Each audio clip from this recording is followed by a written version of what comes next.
This episode is brought to you by Mubi, a global streaming platform bringing visionary films to audiences all over the world. And for all you David Lynch fans out there, as of now, you can stream Twin Peaks on Mubi, one of the best and scariest television shows of all time. For a limited time, listeners can get a whole month free to watch Twin Peaks and so much more on Mubi. Redeem your special offer now at mubi.com/EOH. That's mubi.com/EOH.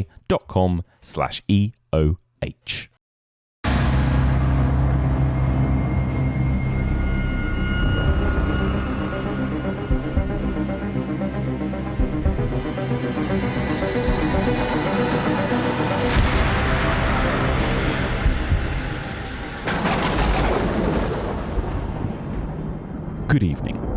We feel it would be a little unkind to present this podcast without just a word of friendly warning. We're about to discuss Universal's Frankenstein from 1931, the story of a man of science who sought to create a man after his own image without reckoning upon God. He's just resting, waiting for a new life to come. It is one of the strangest tales ever told.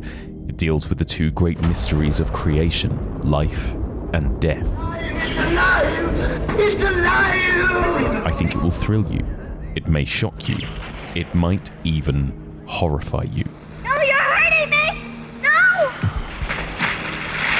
So if any of you feel that you do not care to subject your nerves to such a strain, now is your chance to... well, we've warned you.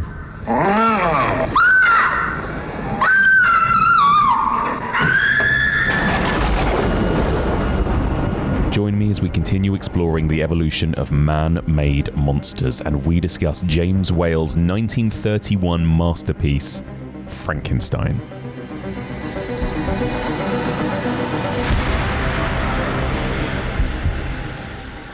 Welcome back to the evolution of horror. My name is Mike Muncer, and as ever, I am your host. In this podcast, we explore and dissect the history and the evolution of the horror genre, one subgenre at a time. We are currently in the midst of our 11th series exploring the evolution of man-made monsters, and this is part 3. In this week's episode, as that intro suggested, we are going to be discussing Frankenstein from 1931. Just the one film. We originally had this paired with Bride of Frankenstein, but it turned out there was just too much to say about this one movie. So, joining me to discuss Frankenstein from 1931, a returning guest, a longtime friend of the pod. He was last here in our Nature Bites Back series to discuss King Kong with me, and he's back. Actor and vintage horror film aficionado, James Swanton. Hello, James. Hello, Mike. Nice to be back. Lovely to have you back, James. How are things? How's your 2025 been thus far? It's been a very arid year. There's not really an awful lot happening, but I tend to get busier as the darker months set in. So That's right. Yeah, I'm hoping for a slight uptick in activity as the year goes on. Back with all of my Dickensian spectres and. And funnily enough, Hammer next week I'm doing something that relates to Frankenstein, although not the versions that we're about to discuss. Excellent. Okay, yeah, but I agree. It's summer. I'm ready for summer, especially this unbearably hot summer, to come to an end, and I'm ready to embrace the kind of cold chill of October and beyond. You know, what we need are a few good thunderstorms to dispel the humidity. Oh, we do. Which is also exactly how Mary Shelley came to write Frankenstein. So very on topic. Exactly. Yeah, absolutely. So let's get into this. The topic for this season, I guess, is a kind of deliberate flip side, I suppose, to what I covered last year, which was the kind of dangers of nature and the natural world. And now we're looking at kind of man-made horrors, I suppose, and the dangers of science and mad science in horror. What are your thoughts generally, James, on this area of the genre, the kind of mad science subgenre? Well, it's an interesting one, isn't it? Because I think there's a very deep sympathy between cinema itself and the subject of mad science, because, when you break it down, cinema is mad science. It's all of these astonishing forms of technological wizardry, electrical, optical, mechanical, and they're all being harnessed for utter frivolity. They're all being harnessed in the services of entertainment, just a kind of modern variation on the caveman returning to his dwelling and casting shadows on the wall to try and tell the story of what happened on the hunt.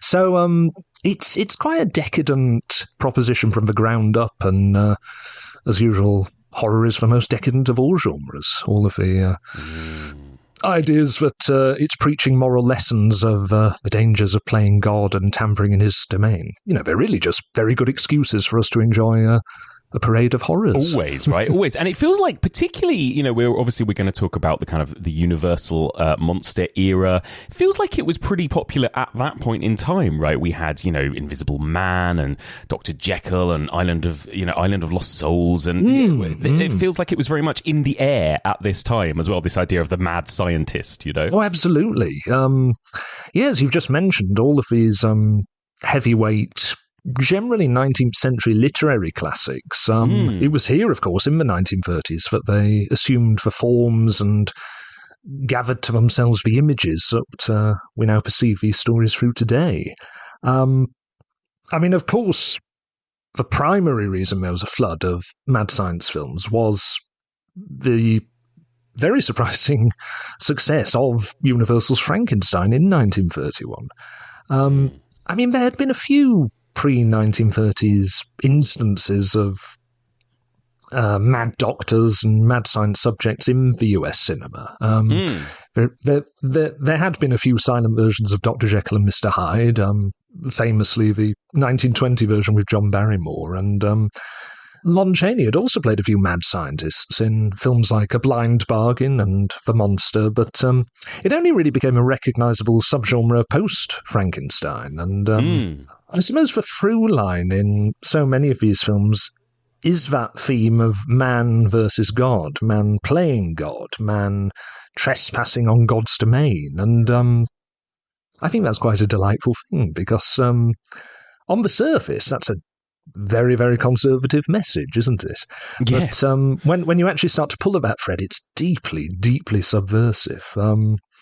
The scientific endeavours in these films, they're always punished at the end, and yet they undeniably remain the most fascinating elements in all of these films. Absolutely. And that horror of the technology at the time, too. This was an era, off the back of one world war, we were on the brink of another global conflict, and weaponry and weapons of mass destruction were being created during this decade, of course, right? Yeah. And it is like, I think there is this genuine existential threat of what mankind can create and cause and inflict upon itself, I think, No, absolutely. And certainly if we're talking about bodies being picked apart and the display of bits of bodies and corpses and cadavers, obviously you have hanging over a film like Frankenstein the collective trauma of the Great War, the First World War.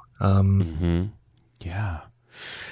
And I think this term monster is interesting, I think. We're going to talk about this a lot this series, and particularly when we talk about Frankenstein too.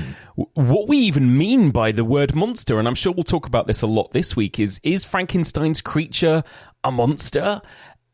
It depends what we mean by monster, I suppose, right? Yeah, because absolutely. Something I spoke about with Chris Newton last week is Victor Frankenstein the real monster in that story, And yes, I think that's interesting, isn't it, as to what we mean when we even use the word monster, I suppose, Well, I think as you point out there in mentioning that Frankenstein is probably the story's true monster. And of course, this even trickles down to the confusion of names. So many people call the monster Frankenstein, and that's just become a perennial. It will never go away. I think as you point out there, often the most terrifying monsters are human beings, are men, and I think certainly for me, I can only define a monster based on my understanding of what makes up a human being. Because I think for a truly great monster, there has to be some human element in the mix. Otherwise, you risk getting something that's just a sort of wild animal, and therefore, I think, removed from us designating it villainous. Unless it has a human trait like Jaws, where the desire for revenge is certainly passing into human territory. or we risk getting something totally alien instead. I never really considered the Blob a great monster. Right, yeah. Despite absorbing human beings, it's got no human facets itself, and certainly it never sired a sequel like Bride of the Blob or Son of the Blob or whatever. So I think monsters have to contain a human element, and I think particularly man-made monsters, they themselves have to contain man. I mean, we get in Bride of Frankenstein, Dr. Pretorius very mockingly describing creating beings in God's own image. Yes. But when it comes to man-made monsters, that's the hubris, isn't it? It's creating beings in man's own image. Right. So I think monsters really need to be endowed with that human element. And once there is that recognisable human quality there, they can unsettle us, they can move us, and in the case of what I believe to be the greatest film monster of all time, Boris Karloff's The Frankenstein Monster, they can do both. Absolutely. And I think it's really interesting because I think I wouldn't be surprised if you asked 100 people to think of a monster in movies. I would not be surprised if the majority of them immediately think of Boris Karloff's Frankenstein, right? I kind of feel like he is the quintessential monster in a lot of ways, and I think absolutely that ticks all of the boxes that you just mentioned, James. He is inhuman, but obviously there is something extremely human about him. And I think it's amazing the way in which that monster has kind of, I don't know, seeped into the kind of subconscious or the consciousness, I suppose, of everyone. I think even if you asked a young child who had never even seen the 1931 movie to, act like a monster, they will probably act like Boris Karloff's creature, wouldn't they? I think, They'll give it a good go, certainly. I mean, as with all of these things, the purity of the original has been filtered through the sequels and the other actors who've played the part, and all of the much more cartoonish representations we get in pop culture. I think you're right. Frankenstein's monster is probably the most iconic of all movie monsters. He's fighting Dracula for that top spot, and one of the pleasing things about certainly how I came upon the Frankenstein monster as a child is he was constantly cast in that sort of dual relationship with Dracula. They were constantly presented in a kind of master-slave alliance with Dracula, the ruling intellect, and Frankenstein's monster as the brawn and the muscle. Right, and, the one doing jobs for Dracula. It's all the legacy of Universal with Abbott and Costello Meet Frankenstein, with Bela Lugosi's Dracula ordering Glenn Strange's monster about. But it's a complete invention for cinema, because certainly if you look at those novels, arguably the personalities and the traits of his monsters are the other way around. I mean, Frankenstein's creature, as Mary Shelley conceived him, or it's not precisely clear which, is formidably intelligent, very articulate, very eloquent, very cunning. Whereas Bram Stoker's Dracula, within that novel, Van Helsing describes Dracula as having a child brain. Right. It's this idea that when he's not presenting as normal, he is essentially just an animal, desperate for his next kill, his next drink of blood. So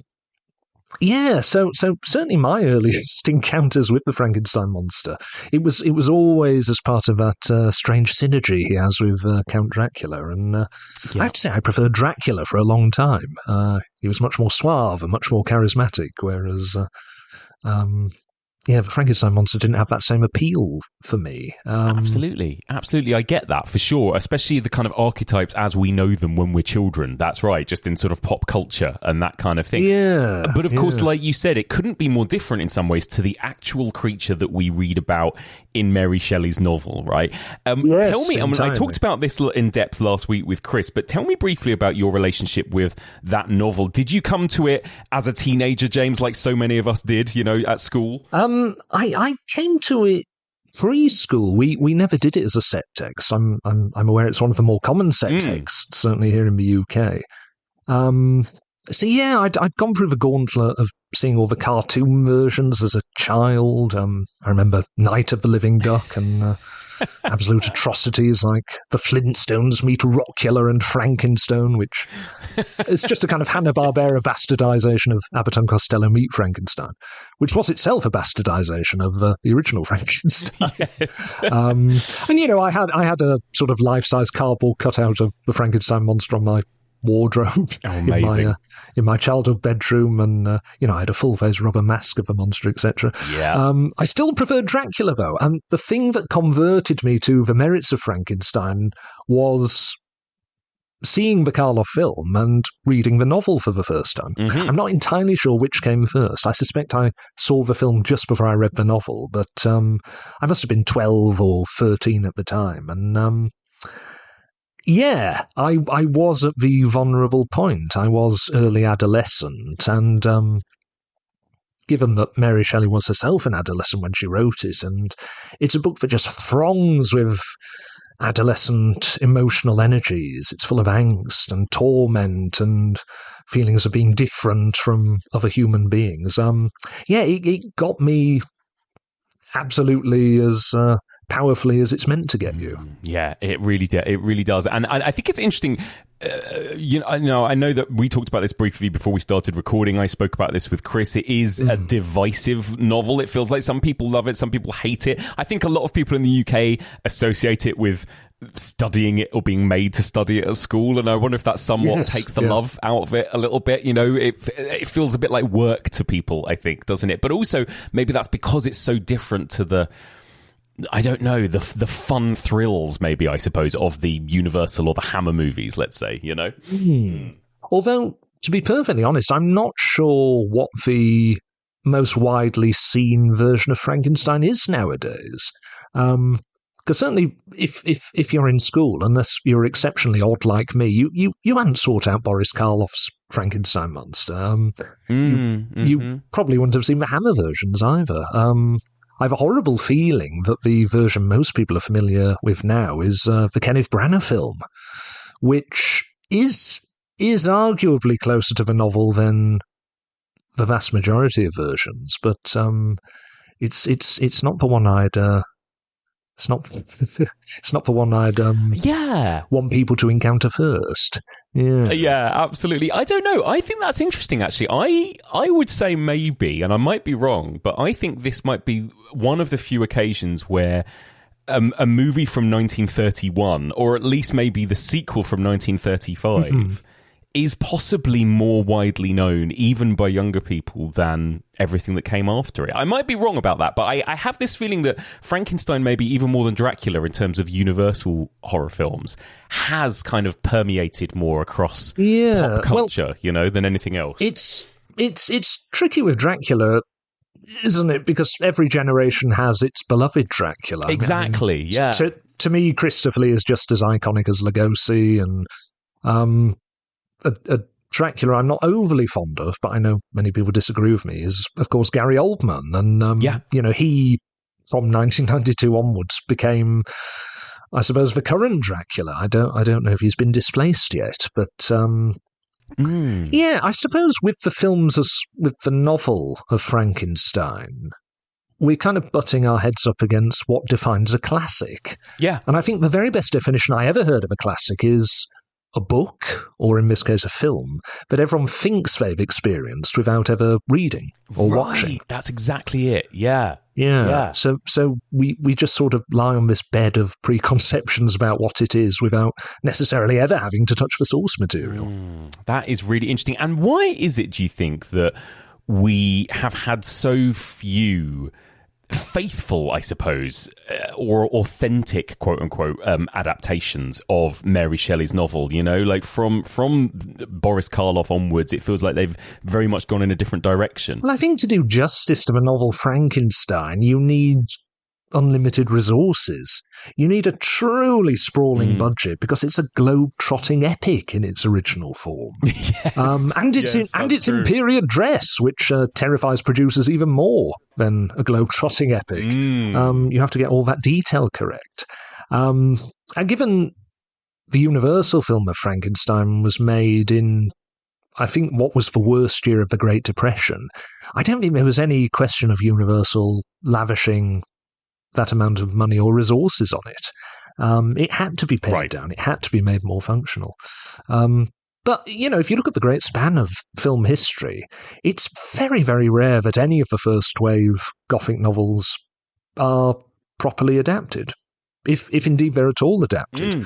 We're inclined, of course, to think of the novel Frankenstein as belonging to the Gothics we got in the late 19th century, the rush of creativity that gave us Strange Case of Dr. Jekyll and Mr. Hyde, and Dracula, and The Picture of Dorian Gray, and the H.G. Wells scientific romances, etc., etc. But really, Frankenstein, coming out in 1818, it's coming at the tail end of that first wave of Gothic literature, and you don't get film adaptations of The Castle of Otranto, and the novels of Anne Radcliffe, and Melmoth the Wanderer.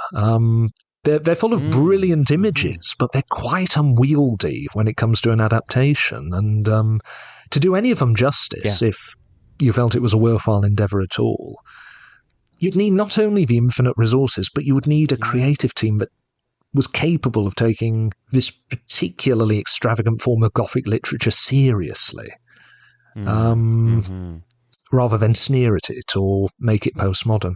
And that's a very, very big ask. I can't really think of any adaptations that have satisfied me in that regard.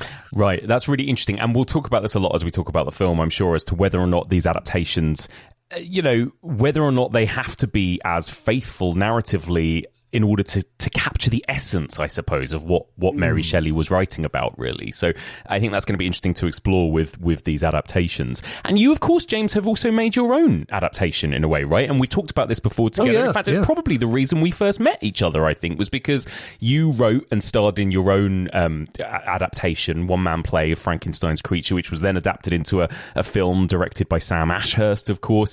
Tell me briefly a little bit about that, what inspired you to create that text. Well, I wrote the play when I was 21, and I think the fact that I was, I suppose, just coming out of adolescence at that point rather points up that my inspiration for the play was my teenage emotional reaction to the novel, and especially the heart of the novel, where the creature gives forth in flowing, flowery, tormented monologue.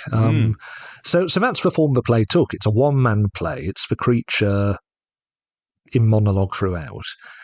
And yes, certainly by the time we came to do a film of it, I think that film, without wishing to blow my own trumpet, because fidelity to an original text is no guarantee of quality, I believe that film is the most faithful adaptation of Mary Shelley's novel in terms of following the events and spirit of that book. And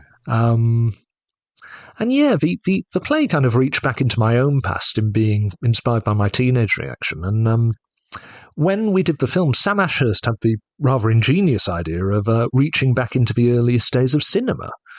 So it was heavily modelled on the trick films of Georges Méliès and expressionist silent films, all done in black and white with a mainly locked-off camera.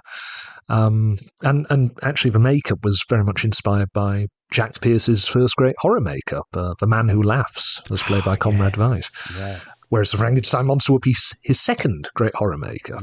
So the way we shot Frankenstein's creature, it became a total throwback. I suppose the final effect was if a film of Frankenstein had been made just before the classic Boris Karloff version. Yes, okay, interesting. Well, I'm going to keep asking you questions about this probably throughout our discussion, James, but I think we should get into the film in question. Let's talk about James Whale's Frankenstein from 1931.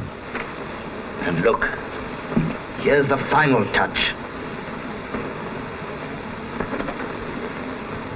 The brain you stole, Fritz. Yes, think of it.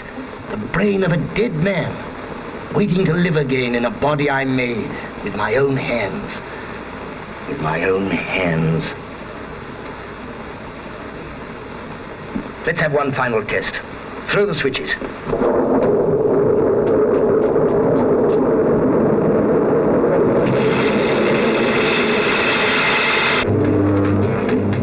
A distinguished man in evening dress steps before a theatrical curtain to warn us that we may be thrilled or shocked or even horrified by what we are about to see.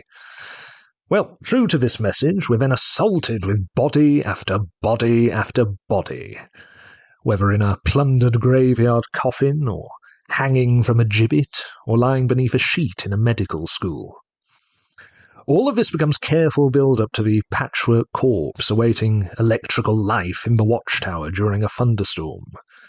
He will very soon become the most famous monster in cinema history.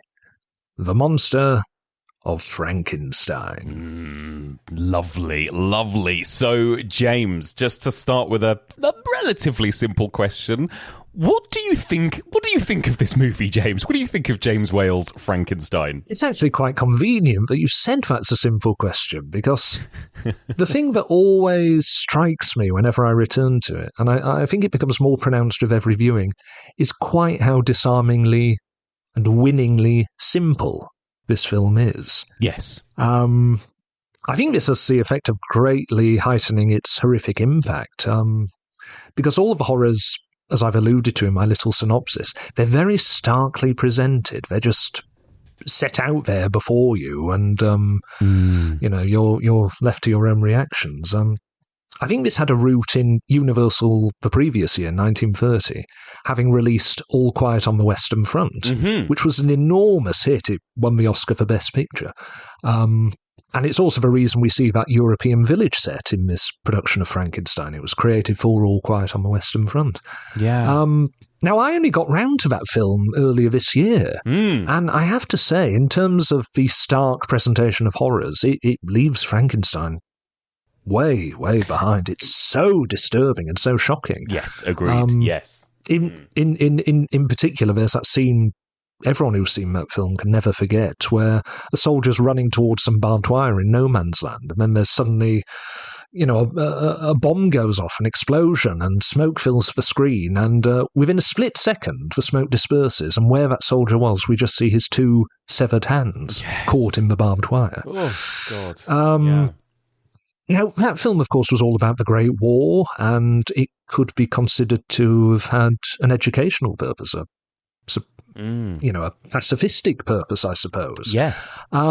Frankenstein had no such excuse. It was a horror story. It was a fantasy, and you can only imagine how outraged people were to find that sort of graphic presentation of bodies in that much more frivolous context.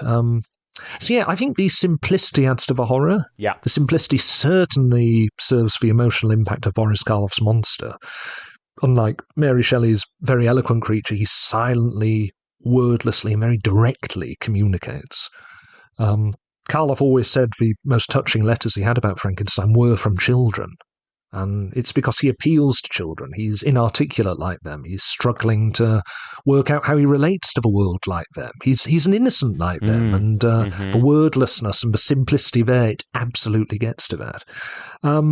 But quite aside from the simplicity, and this is rather hard to articulate, there's a very dreamlike quality to the original 1931 Frankenstein. I think it's much more dreamlike than the sequel Bride of Frankenstein, which feels much more highly controlled and much more artificial. But yeah, there's this dreamlike quality in the original, and I think it's bound up in the alternation, the great contrast between these blazingly gothic sets and situations, particularly the Watchtower, and how that's contrasted with the natural beauties of nature. Yes. And for the natural beauties of nature in this film, it's very, very pastoral, and we are actually outside. We're seeing real vegetation, real trees, real grass, and it's all under that merciless Californian sunlight shot in Hollywood, which I think in itself is very, very dreamlike. I think a great source and inspiration for this film is F.W. Murnau's silent film Sunrise. Yes. In terms of because in that film you have the very gothic scenes in the swamp, and it does feel like a dry run for the high gothic elements of this version of Frankenstein there, but also in terms of the beauty of nature and the setting of the mountain lake. And this is a horror film that's very brave in that it dares to show us the sunlight and bask in the sunlight. And I suppose you could argue it adds up to the monster's key scene in this film, where he reaches for the sun in the Watchtower on his first introduction. Yeah.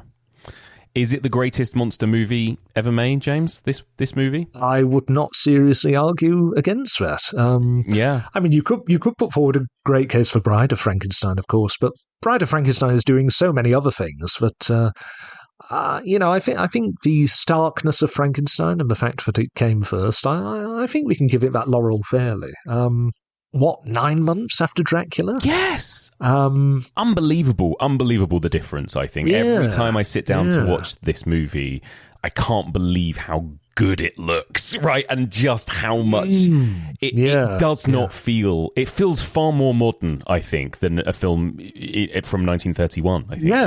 I think especially when you watch it alongside Dracula, it's quite a stark contrast, isn't it? Yeah. And it's much more accomplished and much more confident film, isn't it? Yeah. I think some of this lies in the different natures of the two directors. Todd Browning, the director of Dracula, he was very much a creature of the past.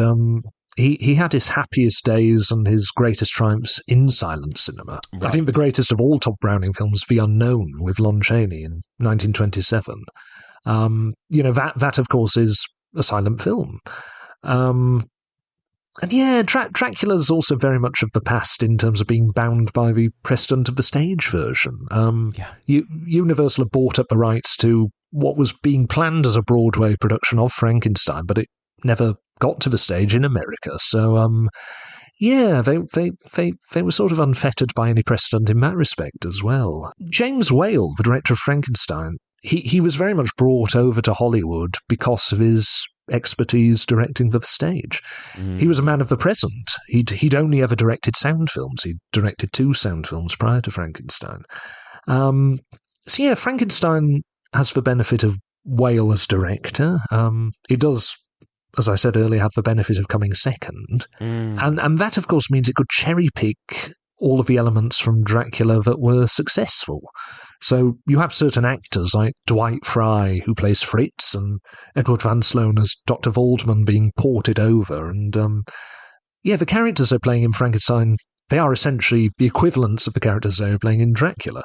The designer Charles D. Hall, who'd created that incredible castle set for Dracula, he's brought over to create the Watchtower. And I suppose the most important thing is, as with Dracula, you have this unambiguous, semi-supernatural monster at the centre of the event. I think that something about it for me feels like, when we talk about what is one of the most kind of, I don't know, genre-defining horror movies ever made, and I think you could make an argument for Dracula and Frankenstein this same year in terms of kind of establishing the look and feel and tropes. But I think this movie I think this movie a lot more than Dracula. When you look at the visuals, the laboratory, the thunder and lightning, the performances, it feels like, and then of course James Whale, we'll talk about Bride, and we've talked together about The Old Dark House, but it feels like, God, was there ever a more important director in the evolution of the horror genre than James Whale? I think, I think he's just incredible. No, I know, there's far too much to say about James Whale, isn't there? And all 4 of his horror films of the 30s, Frankenstein, The Old Dark House, The Invisible Man, and Bride of Frankenstein, they've all so handsomely stood the test of time. You don't have to make apologies or go through the motions of special pleading for these films. They still work fantastically well, even for a modern audience. Yeah. It's funny with Whale. I always think there was a sort of tension in his work, in that, he is to me very much 2 filmmakers in one. Because on the one hand, he was an extremely accomplished dramatic storyteller. Yes. You've only to look at his 2 films before Frankenstein, Journey's End and Waterloo Bridge, and they are just straight dramas. Waterloo Bridge, by the way, I think is his greatest film after the horror films. It's just astonishing. Everyone should seek out Waterloo Bridge. It's incredibly powerful. So there was that side of James Whale, the dramatic storyteller. And then there was the other side, which was this artist who absolutely revelled in anything the least bit grotesque or bizarre or eccentric. And that latter instinct came to dominate more and more with each subsequent horror film. So we have this funny situation where I think, first of all, Whale was probably at his absolute happiest as a director when doing horror, despite all of his reluctance to become overly identified with the genre, because it is an arena where you can pair dramatic storytelling with revelling in grotesquerie, or the bizarre or the non-naturalistic.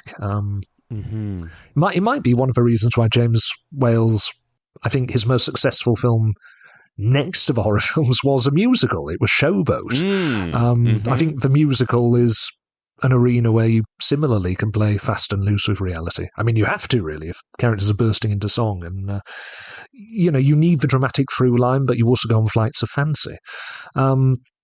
So James Whale had that to recommend to him, but I think it also has to be said that it's in the original Frankenstein, this 1931 film, where those two strands are most harmoniously united.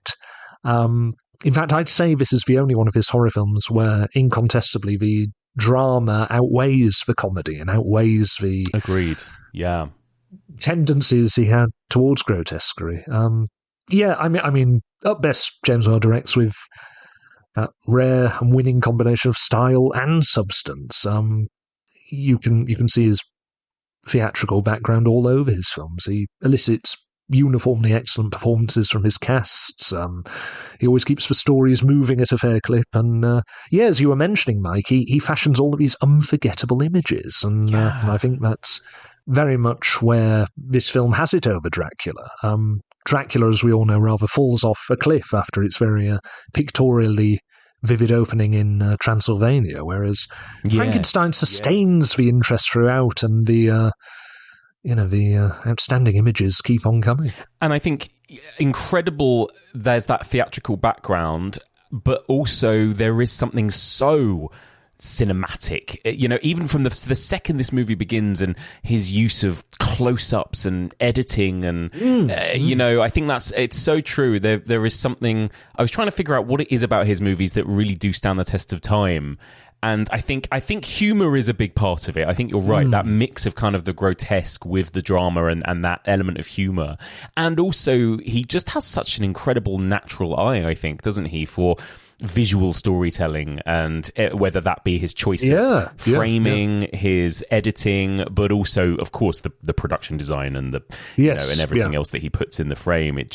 It all works so well, I think. Yeah. Above all of his other horror films, as I mentioned, it's the pairing of the natural eye with the unnatural eye. It's integrating those two sides of the coin, and I think that's rather where Dracula falls down, in that you have the outstandingly weird opening and then everything gets a bit leaden when you go to London.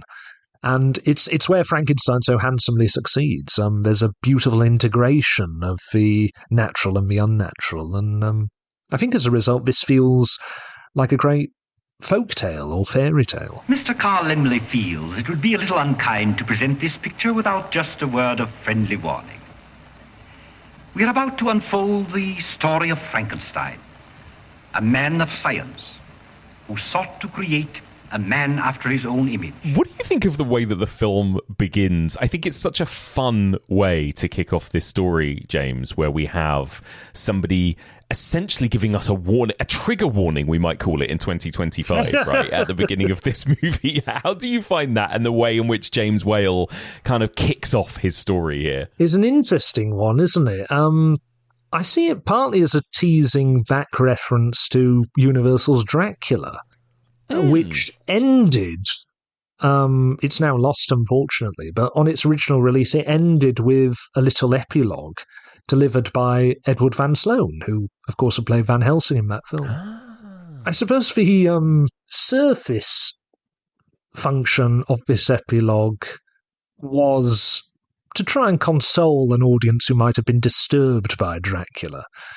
It was Edward Van Sloan saying, this has all been make-believe, this has all been a fiction. When you go home tonight, don't fear anything. And when you close your bedroom window, you'll be all right. And just think to yourself, to calm yourself down, after all, there are such things. So, offering the shape of consolation and then undercutting it with a dark joke. I think you have both of these elements in the Frankenstein prologue. Because one, well, its great surface function, apart from to warn the audience, is to seed that moral message very early on. It's trying to make it more than just a horror story. Even though Edward Van Stone is saying you're probably going to be horrified, it's saying it's a moral tale about a man being punished for playing God. Right, yes. It's just giving us a little, conservative veneer before the film starts to do very subversive things. Just having that theatrical curtain there, and Edward Van Sloan's very teasing, very coy manner in which he delivers all this. I love the way he says, well, we've warned you. Yeah. Balls off, knowing people are about to witness the most horrifying film ever made up to that point. I love it. I think it's a great little it's delightful. trope. Yeah. It's one of my favourite things about one of my favourite ever horror films, The Texas Chainsaw Massacre, too. You get that kind of opening voiceover and scroll that says, the film you are about to see is an account. And you go, oh my God, I think there's something about it that really kind of, I love it. I think it's a very cheeky and fun and confident way of kicking off your film. It does remind you, certainly in the context of Frankenstein as well, that this was an era where filmmakers were showmen. They were thinking about the show and, the theatrical curtain and, even as I say, the slight freak show baiting that goes on, it all plays into the idea that, we've put together a show for you and you're not going to be able to believe what's going forth before you. I'm going to turn that ray on that body and endow it with life. And you really believe that you can bring life to the dead? That body is not dead. It has never lived. I created it. I made it with my own hands from the bodies I took from graves, from the gallows, anywhere. Go and see for yourself. You too.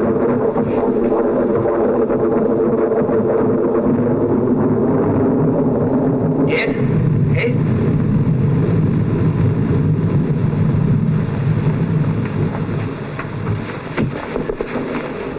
Quite a good scene, isn't it?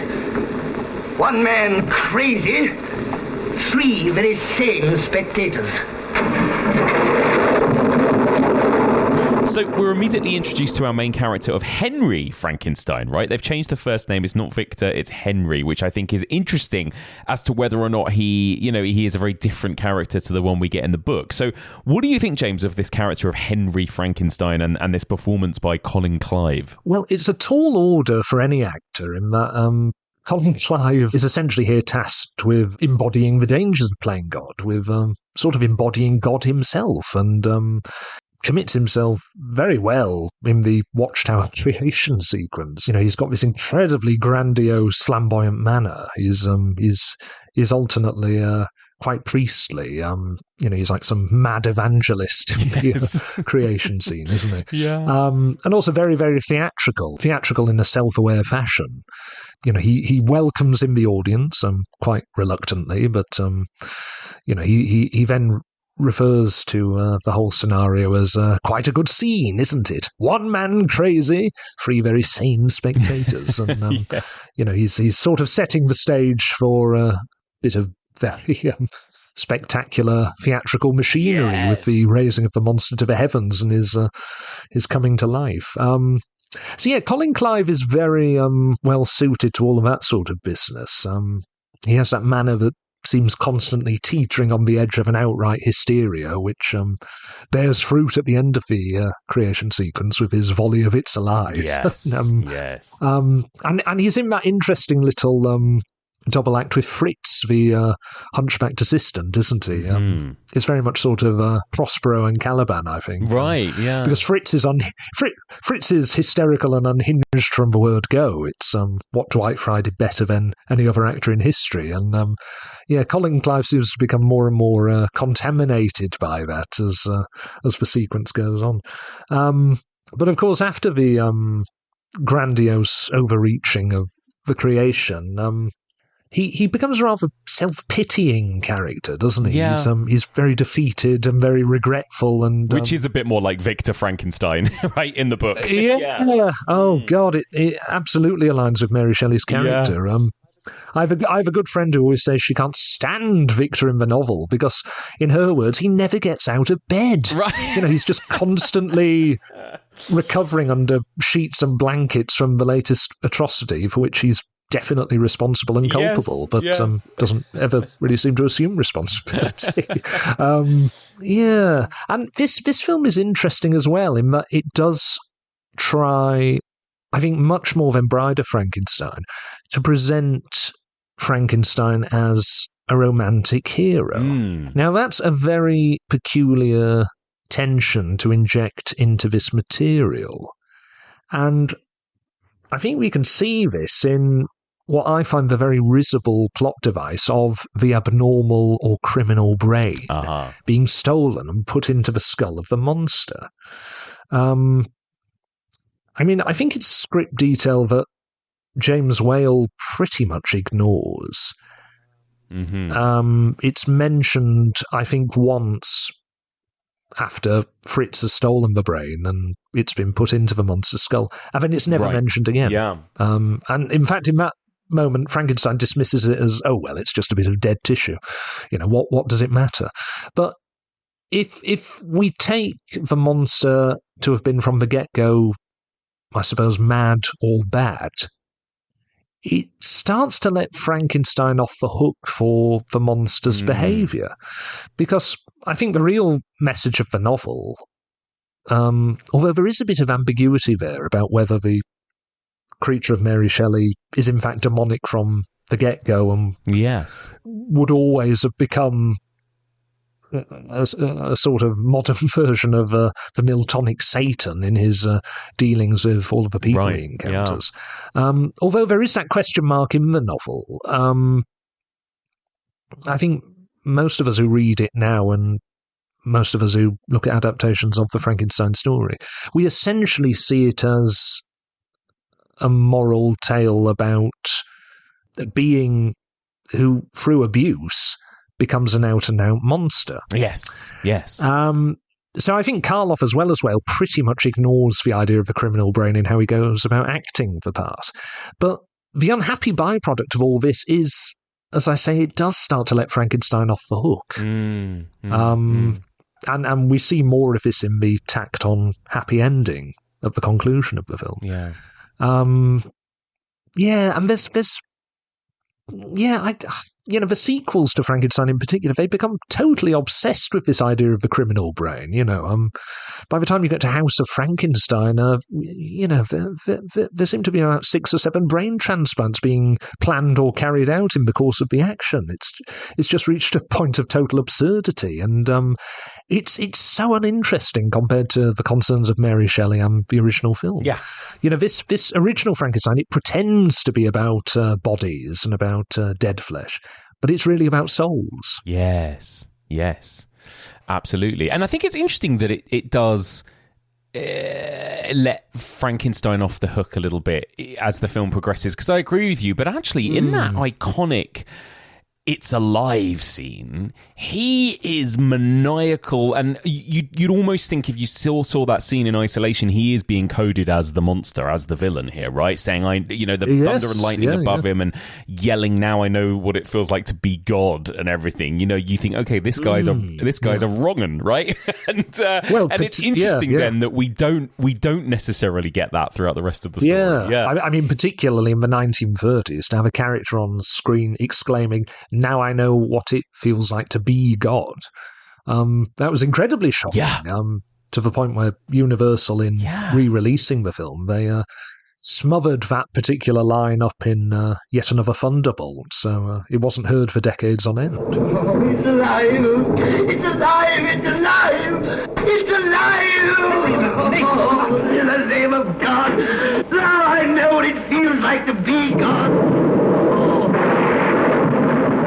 Well, let's talk about that incredible creation scene then, the It's Alive sequence in the laboratory. Surely one of the most iconic images, scenes in all of cinema history, right? What is it about that particular scene that has just kind of permeated through cinema history, do you think? I mean, it's just perfectly conceived and perfectly executed, isn't it? And, yeah. And then even more beautifully elaborated on in the sequel.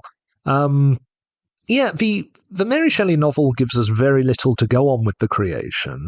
Yes. In fact, I think the closest Mary Shelley ever came to disclosing how the creature was brought to life was in a preface she wrote to the novel in 1831, where she alludes to some powerful engine. Mm-hmm. Well, that's very open-ended, isn't it? And very, yeah. Universal casting around for inspiration. They very much derive the visuals for this creation sequence from two silent films. So there's The Magician, which was released in 1926, and is criminally underseen. Everyone should flock to see The Magician. It's so entertaining and so delightful. It's basically the urtext for the 1930s horror film. It's like a patchwork of everything that would come to a full flowering that decade. And in The Magician, you have, as the climax of the film, the Aleister Crowley-type villain trying to bring demonic life into the world in a Gothic tower, very much like the Frankenstein watchtower. He has a dwarfish, malignant assistant to help him, and there's a thunderstorm raging outside. So all of that finds its way into Frankenstein. And the other silent film that I think Universal very much drew on was Metropolis. Yes, absolutely. Where you have all of the electrical apparatus being used to fuse Maria with the robot created by the mad scientist Rotwang. Yeah, so you have in synthesizing the Gothic of The Magician with the science fiction elements of Metropolis, you have this balance of sorcery and mad science in the Universal Frankenstein, which is very, very pleasing. Mm-hmm. You know, you sort of have one foot in the ancient source of Mary Shelley's novel, but you're almost looking ahead to the science fiction boom of the 1950s. Yeah. So it's kind of timeless and I suppose time spanning in that respect. But where Frankenstein has it over the silent films is it, of course, has the ability to make use of sound. And the use of sound in the creation sequence, I mean, I find it overwhelming even today. The sheer cacophony of thunder and lightning and, you know, the raging quality of that storm. In 1931, to an audience still getting used to sound, and certainly getting used to sound being used effectively in films, it must have knocked them sideways. It must have had them clinging to the seats. Yes. Yes. Yeah, so it's incredible in that regard. And a great piece of theatre as well. You have what's now become a hoary old cliche, but must have been quite thrilling in 1931 of thunderclaps being used as dramatic punctuation earlier on in the sequence. You know, you have Fritz yelling out unbridled hysteria, as usual with Dwight Fryer. Don't touch that! When Dr. Waldman gets too close to the monster and you get a peal of thunder, and it's so pleasing. It's sort of standing in for the musical score that this film, in the early days of sound cinema when musical scores could be a bit creaky and a bit rinky-dink. You know, it's kind of standing in for the musical score that this film so wisely avoids. But I think one element about this creation that always really appeals to me, and I think has gone rather overlooked over the years, is it does still preserve a little of the mystery of Mary Shelley.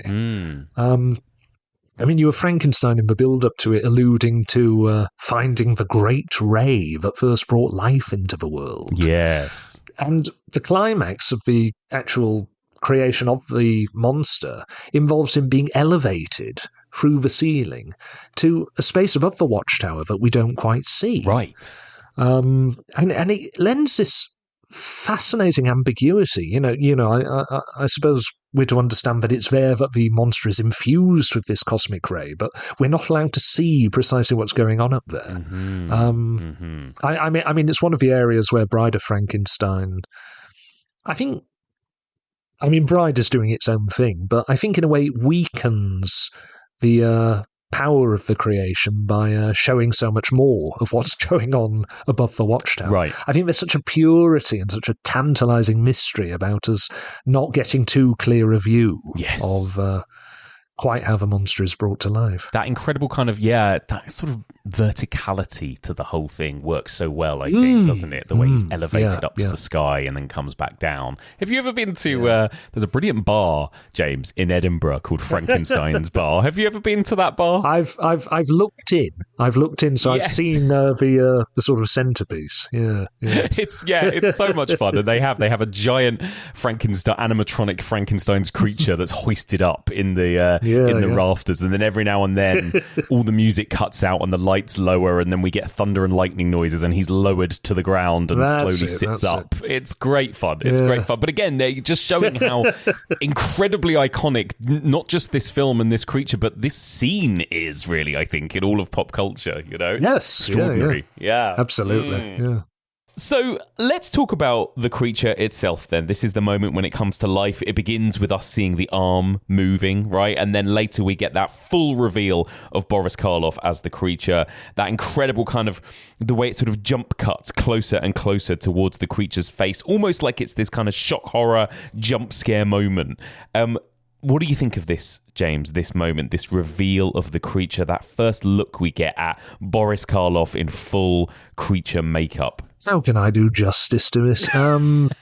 We're so overwhelmingly used to how Universal's Frankenstein monster now looks that I think it's so important to try and put yourself in the place of a 1931 cinema goer. Yes. I mean, the image won't have been completely unfamiliar if you'd glanced at a poster on the way in, but to see it brought to life and to see it on such a scale before you, and to see quite how corpse-like Boris Karloff looked in this initial incarnation as the monster. He would never look so like one of the Walking Dead again. Even in the two sequels he did. Yeah. And it's a volley of very classic close-ups that heralds what I certainly believe to be the greatest of all silent monster performances. Ironically, coming a few years after what had essentially been the end of the silent era. It's like a great climax to the first wave of horror acting. Right, yeah. And I think what makes it so is it's so imbued with humanity. And that, to me, makes it a sort of perfection of the work Lon Chaney had previously been doing at Universal. In the heavy makeups with the very tragic, monstrous characters at the heart of The Hunchback of Notre Dame and The Phantom of the Opera. I mean, a lot of other silent screen monsters, generally hailing from Germany or shadowy Europe, they had no really human qualities about them because they've been basically demons. You think of Benjamin Christensen as the devil in Haxan. You think of Max Schreck as Count Orlok in Nosferatu. I suppose in America you think of John Barrymore playing Mr. Hyde. And even some of the characters played by Conrad Veidt, because I think there's quite a lot of Veidt's Cesare from the Cabinet of Dr. Caligari that finds its way into Karloff's monster. There's something distinctly chilly and otherworldly about Conrad Veidt's characters, even when they're at their most sympathetic. Whereas Karloff makes such a direct appeal to the heart, and he's so nakedly and beautifully emotional. I think, to be honest, the fairest comparison with any other character takes us outside the realm of horror. I think his closest cousin is Charlie Chaplin's Tramp.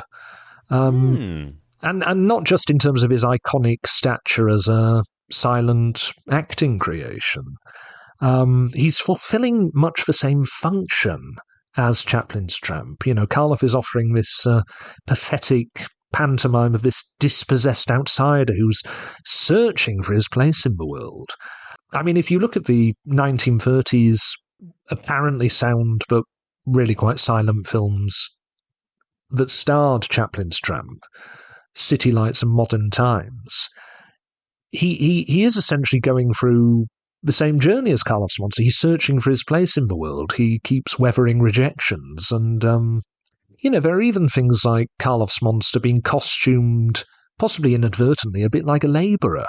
He's got the boots of an asphalt spreader. He with minor adjustments, could be put on a 1930s bread line as a man desperately in search of useful employment. Chaplin's tramp is also looking for a place in the world, a way he can function usefully. But the world that is inhabited by the tramp is ultimately a comic world. It's a forgiving world. And there's a possibility of a happy ending and human acceptance. Karloff's monster is sadly locked into a horror tragedy, and only grief can come to him. We have to give credit as well to both director James Whale for having the genius foresight to glance for possibilities in the Karloff face and cast him in the role. And we also have to give an awful lot of credit to Jack Pierce for carefully cultivating and honing that makeup in close concert with Karloff. They had weeks and weeks of tests after hours at the studios, determined to get it exactly right. Wow. And that's what we get in those 3 initial ever-tightening close-ups. It's an absolutely perfect image of the Frankenstein monster. It is. And with that perfect image, they can then go on to elaborate the soul of the monster. Well, I think that's what's so brilliant and incredible and magic almost about this performance, isn't it? Is that we get such soul in this creature. And I think this is where it works so well as an adaptation of Shelley's novel in a way, because it does feel like, to me, it's capturing the essence of that novel and of that creature too, because even though there's no dialogue from the creature in this movie, just those movements, those facial expressions, the makeup that we get here, and that performance from Boris Karloff, it is heartbreaking, isn't it? Absolutely heartbreaking, that image when he reaches up towards the sun, and those moments that are just, with so little, he just achieves so much, doesn't he, James? Tell me a little bit about how important that performance of Boris Karloff is to you and to horror. Again, another very tall order. Well, I mentioned a bit earlier that this performance to me is a sort of climax to the work that Lon Chaney had been doing in silent films. This incredibly human monster. And it's an interesting sidebar that Karloff was very slightly acquainted with Lon Chaney. He'd hitched a lift back from Universal Studios one day in Chaney's car and had actually asked him, because Karloff was then a struggling actor, whether he had any advice or any guidance he might impart. And Chaney's lesson to Karloff was find things that other actors either can't do or aren't willing to do. Mm-hmm. I think that's certainly true in taking on a role as physically grueling as the Frankenstein monster. You have cases here where Karloff worked, I believe, over a 24-hour day just to get all the shots in. Wow. And Chaney's other advice was to focus on and maximise individuality. He said, the screen is full of competent actors. What's really needed is individuality, distinctiveness, uniqueness. Funnily enough, when Karloff got to know Christopher Lee in the 1960s, he passed the lesson on again. It's almost like an apostolic succession between horror actors of different generations. Karloff's performance, I think, though, leaves even the greatest Lon Chaney performances behind. And I think it's because Karloff was a much more modern actor than Lon Chaney, a much more unassuming actor. To me, Karloff's monster is still acceptable as a modern film performance. A modern film performance on a grand scale, but Lon Chaney, I think because he came up through American vaudeville, there was always an attention-seeking streak in his performances. It's always very much a show he's putting on, even when he's at his most subtle. Whereas with Karloff, you're going to a very, very different place. He brings with him all of his own mystery, bordering, I think, on a kind of mysticism or spirituality. There's this profound, haunting, ambiguous charge to the best of Karloff's horror characters. I mean, we've previously talked about him in The Black Cat, where, according to the letter of the film, he's playing an unrepentant, monstrous Satanist, and yet the way Karloff plays it, it's imbued with a terrible sadness, and it's very, very unsettling to have those qualities paired. You have that sadness profoundly with Karloff's Ardeth Bay in The Mummy, which came in 1932 as well. And I think basically Karloff had a very, very deep sympathy for these strange outsider characters. It was clearly something he felt very deeply in his soul. I mean, his favourite author was Joseph Conrad, and I suppose Conrad's most famous work now is Heart of Darkness, and that is what Karloff does. He journeys right into the heart of darkness, and he extends a hand and he takes us along with him for the ride. And Karloff's life itself, you can see that he felt, well, you can see good reasons why he felt very much a black sheep. Born to a very upper-crust English family, Anglo-Indian in heritage. This is often disguised in film, where, especially in Frankenstein, he appears dead white, but if you look at certainly the colour films he did later on in his life, you can see he had a very dark complexion, and you look at school photographs of the young Boris Karloff as well, and it's this very dark, very intense face amidst a sea of pale faces, and you can only imagine how tricky and how difficult that was, coping with such an obvious physical marker of difference in the late 19th century. And Karloff as well became an actor by such arduous, self-inflicted measures, going into self-imposed exile in Canada and doing repertory theatre for decades on end for very little money. His name is mysterious. He was born William Henry Pratt, and maybe for obvious reasons changed it to Boris Karloff, but we have no idea where he got the name Boris Karloff from.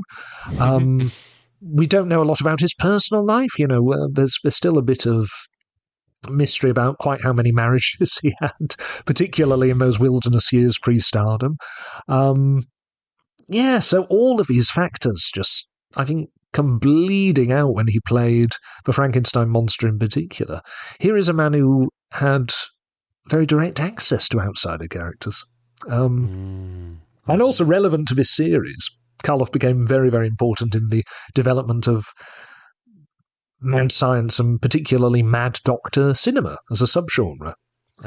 His first big post-Frankenstein horror role was The Mask of Fu Manchu. And as Fu Manchu points out in the narrative, he is a doctor, and he engages in a lot of mad science that blazes with electricity in a very Frankenstein-inspired style. And Karloff then, at the end of the 30s and into the 40s, graduated to a series of Mad Doctor films for Columbia, in all of which he plays a different scientist who is in some way undone by his experiments, and he even wound up returning to Universal to play countless Mad Doctors.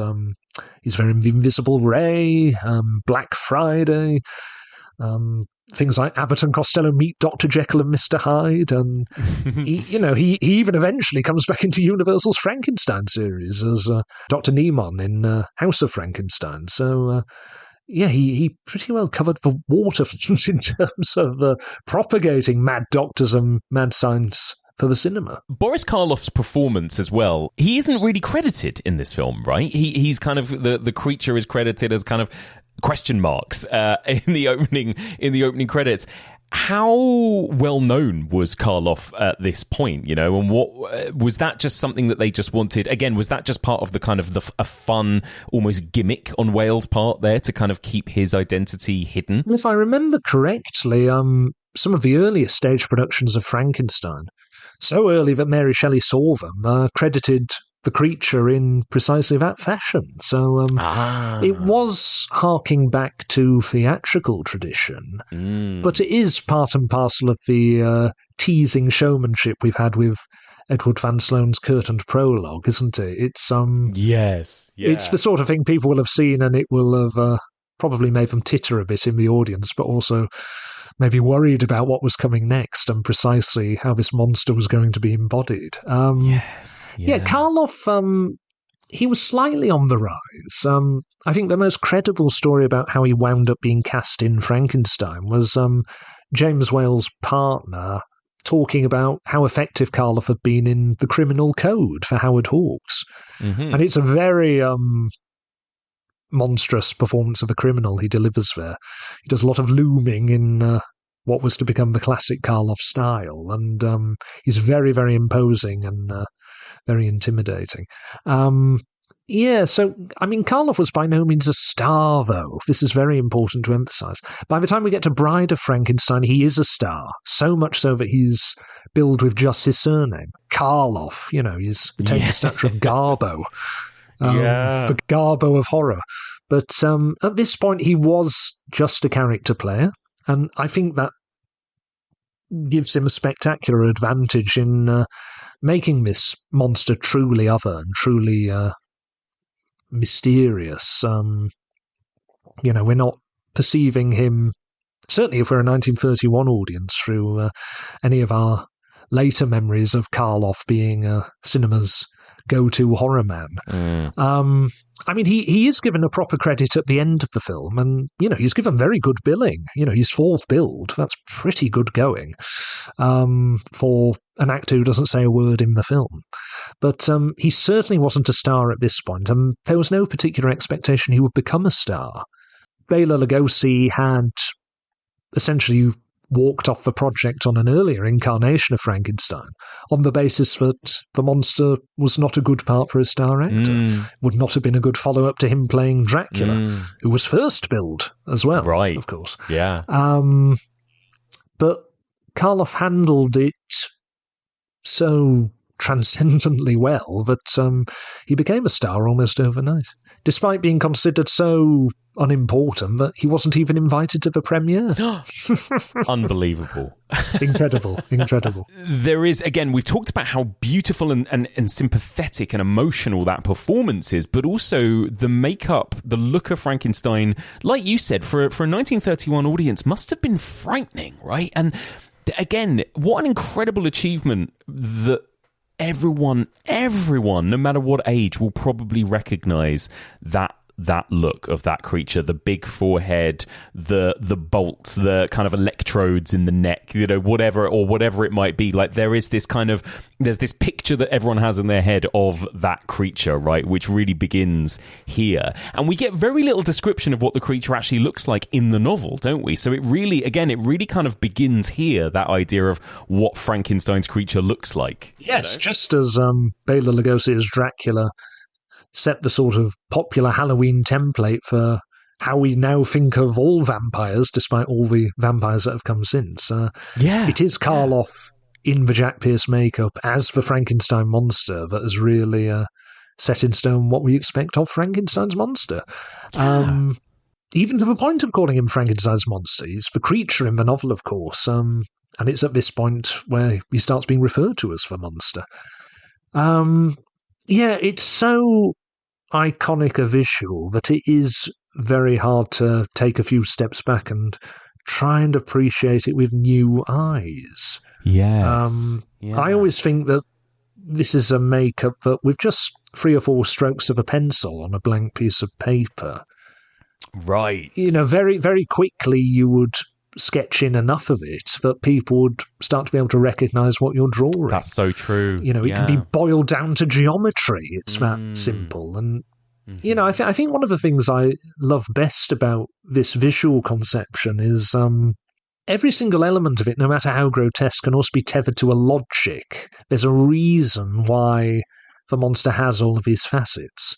So, for example, Boris Karloff, after a test was done of the makeup, he decreed that his eyes looked too alive, so they wound up putting mortician's wax on the lids, so they credibly read on film as the eyes of a dead man. Wow. The squareness of the head came from Jack Pierce thinking, well, Frankenstein is a scientist, but he's not primarily a surgeon. There are different ways of removing a brain, but the simplest is just to lop off the top of the head. So this is where the flatness of the brow comes from, for example. And, of course, the stitches there and the clamps are, it's how the head was sealed shut again. The electrodes so often become bolts in cartoon forms and Halloween masks and so on. But, they are electrodes. They're inlets for electricity. They're what allow the monster to come to life in the original. Even things like the sleeves of the coat being shortened and the illusion, therefore, being given of the hands being extended, the arms being longer. That comes out of what can happen with corpses after death, where various things swell up. So it's just beautifully conceived and then, of course, realised down to every detail. And, of course, the completing factor in all of the makeup and costume embellishments, all of the beautiful design work hatched by James Whale and Jack Pierce, you have Boris Karloff's face. Yes! And it's a joke I've made before, but I'll make it again. How did no one realise before 1931 how much like the Frankenstein monster he looked? Yeah. I mean, it's a very silly joke because, of course, he is the origin point for that image of the Frankenstein monster. But it's just so hard, Mike, to think of a point where the image didn't exist. It is. It is. It's not as though it was invented for the 1931 film. It's as though it was excavated or unearthed or found like one of those giant heads on Easter Island. It has that sort of impact. It's older than time. Was it supposed to be green, James? Because this is black and white, and I think, again, the kind of popular image since of the creature is that he's green, right? I think the greenness of the monster mainly comes from posters and advertising materials for Bride of Frankenstein. Right, yeah. That's certainly where you start to see lots of green-faced Frankenstein's monsters popping up. If you look at most of the posters and advertising materials for the 1931 film, for its first release, the monster looks sort of yellowish, which is much more appropriate. It's like decaying flesh.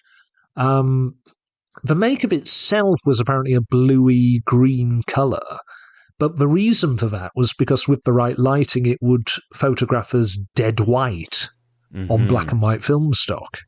So, it's another of those peculiar things where, like the electrodes being perceived as bolts holding the head of the monster on.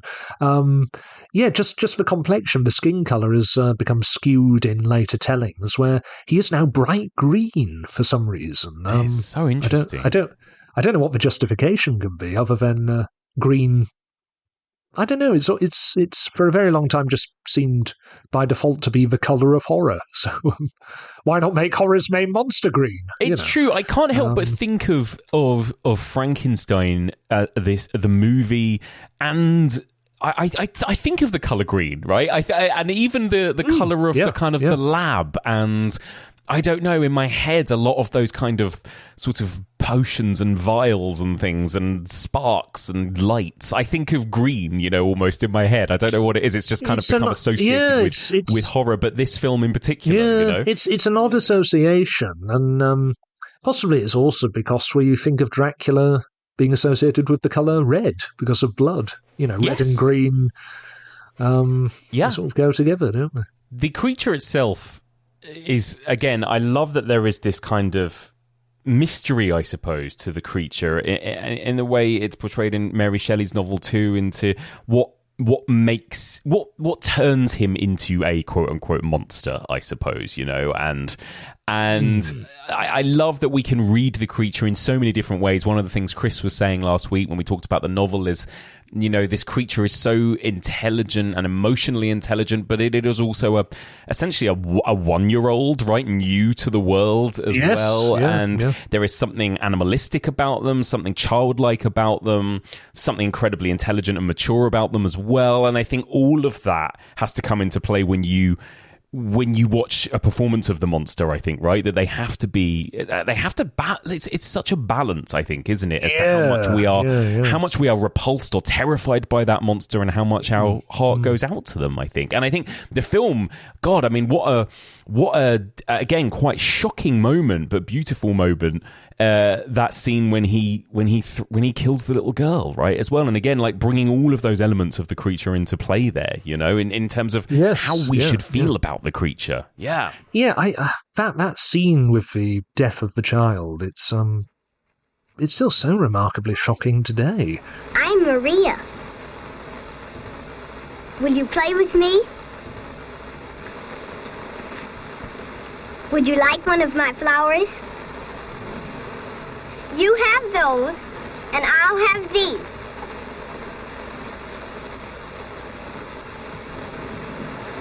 I can make a boat. See how mine floats?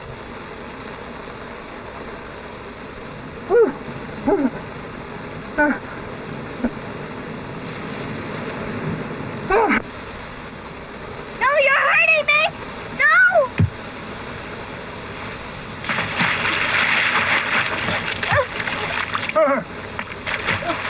There's a very strange story that was passed down by Boris Karloff about the filming of the drowning of the girl in Frankenstein, in which, the way Karloff tells it, they actually erupted an on-set argument about whether it was actually necessary that she die.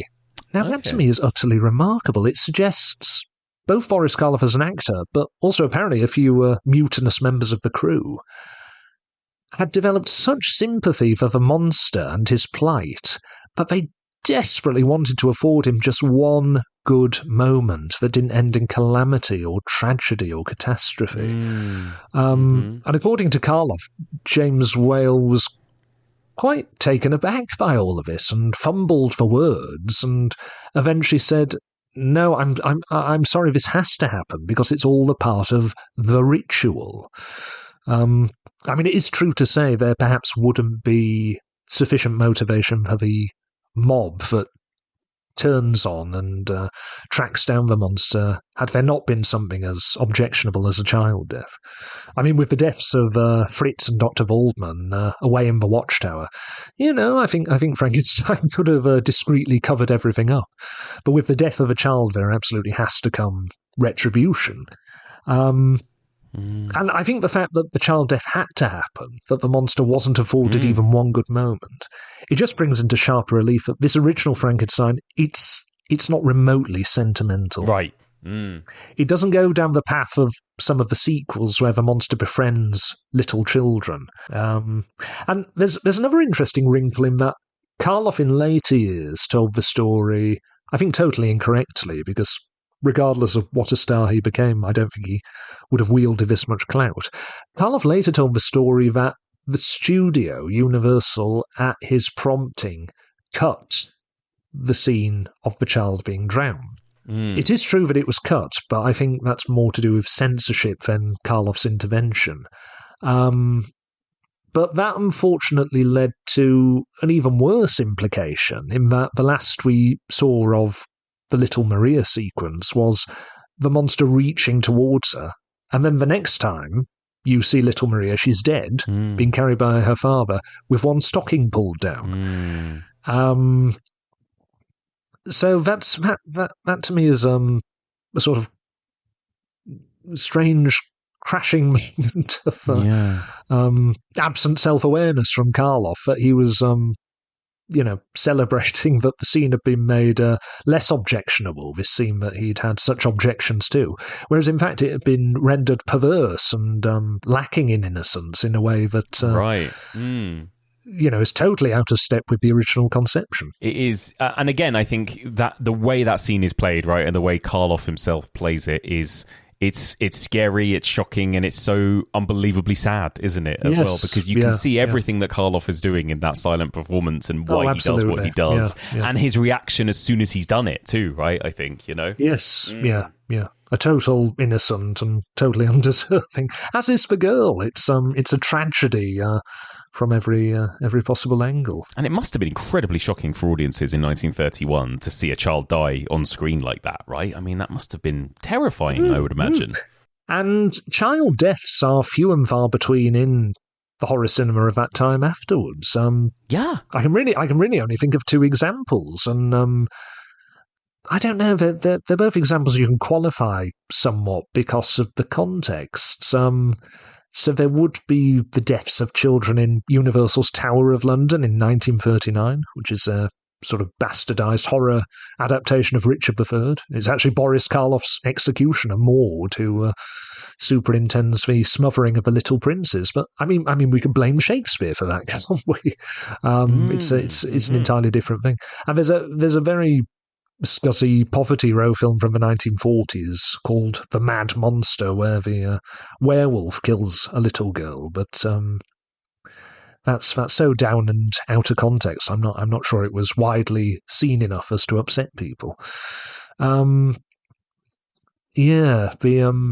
scene in the original 1931 Frankenstein pretty well stands alone in the cinema of the time. It's really shocking stuff, and I think and I missed over all that kind of, again, really tragic stuff before that, when he's being tied up and whipped and all of that as well. Horrifying. And I think, like you said, James, when we talked about the creature and the creature's origins, that kind of nature versus nurture, is it his brain that is the problem, or is it the way he's been treated, right? I think the film seems to make that quite clear, I think, in a way. The subtext is fighting against the text at every turn. Although it has to be said as well, if the monster does indeed have an abnormal brain, if he is quote-unquote mad, chaining him up and whipping him is no more morally defensible. Well, exactly, yeah. It's horrifying no matter which way you slice it. Yeah, absolutely. This is what's interesting. So you've got this really tragic stuff happening here at the heart of the story with this creature. Terrifying, disturbing, upsetting, and then you've got these kind of interesting other performances in this movie and other characters as well. I mean, I'm a big fan of... I know who you're about to... Yeah, go on. I'm a big fan of Frederick Kerr, who plays Baron Frankenstein, although it's a little bit like he's acting in a completely different movie here, My grandfather bought this wine and laid it down. My grandmother wouldn't let him drink it. Oh, bless her heart. Yes, to a very good health. Well, you all full? Yes, come along. Here's a health to a son of the house of Frankenstein. A son to the house of Frankenstein. Here's a jolly good health to young Frankenstein. Yeah, hi. Yeah, give the servants some champagne. This stuff's wasted on them. Well. I don't know if it bothered cinema goers at the time. I think the slight backlash against Frederick Kerr's performances more come about with modern viewers. I personally think he's absolutely fantastic. Yes. I think perhaps, as with Wales, the Old Dark House, maybe being British helps. Yes. I mean, I look at Frederick Kerr, and I'm very much reminded of my late granddad, especially in his bloody-minded dedication to saying absolutely the wrong thing in every possible situation. No, I mean, Kerr delivers so many priceless moments. I particularly enjoy his ongoing habit of providing a running commentary on everything happening before him. When he gets to the watchtower, he's sort of like pointing things, saying, what's the idea here? You're trying to burn it down? What's the matter with you? Look as if you even kicked my horse. It's a gem of a performance, I think. I think so. And I also think he is credible as a real person. He's not quite the eccentric character that you were to get in later James Whale films. You do have that in embryo in a performance like Dwight Fry's Fritz. Yes. I mean, the bizarre was basically Dwight Fry's default setting as an actor. I always think one of the strangest things in the original Dracula is his Renfield seems just as, but differently mad before he falls into, Dracula's clutches and goes to the insane asylum. It's just the Dwight Fry effect. It's the Dwight Fry touch where... he seems to deliver every single line in a highly excited stage whisper, even when he's shouting. Yes. It's a quality no other actor I've ever encountered has possessed in that magnitude.